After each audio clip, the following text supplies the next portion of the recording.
I carabinieri della compagnia di Agrigento, con il supporto delle unità cinofile specializzate del nucleo di Palermo, hanno svolto un articolato servizio coordinato di controllo del territorio finalizzato a garantire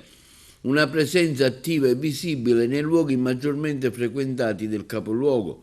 L'attività si è concentrata soprattutto nelle aree del centro cittadino, tra cui via Atenea, piazza Ravanusella, piazza Marconi, via Gioieni, via Plebis Rea e piazzale Aldomoro.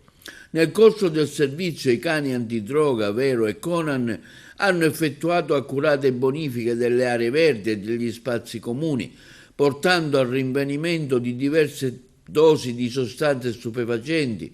in particolare hashish e marijuana, e alla segnalazione di 3 consumatori alla prefettura.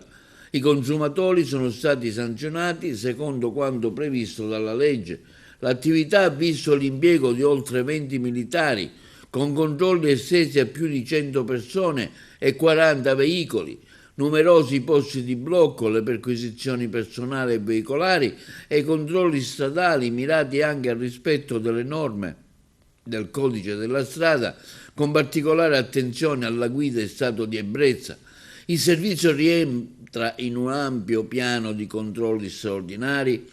predisposto dal Comando Provinciale dei Carabinieri di Agrigento, teso a contrastare fenomeni di microcriminalità, spaccio e consumo droga, oltre a garantire una presenza costante delle forze dell'ordine nei luoghi di maggiore aggregazione, un'azione che punta a rafforzare la percezione di sicurezza tra i cittadini, prevenendo comportamenti illeciti sul territorio.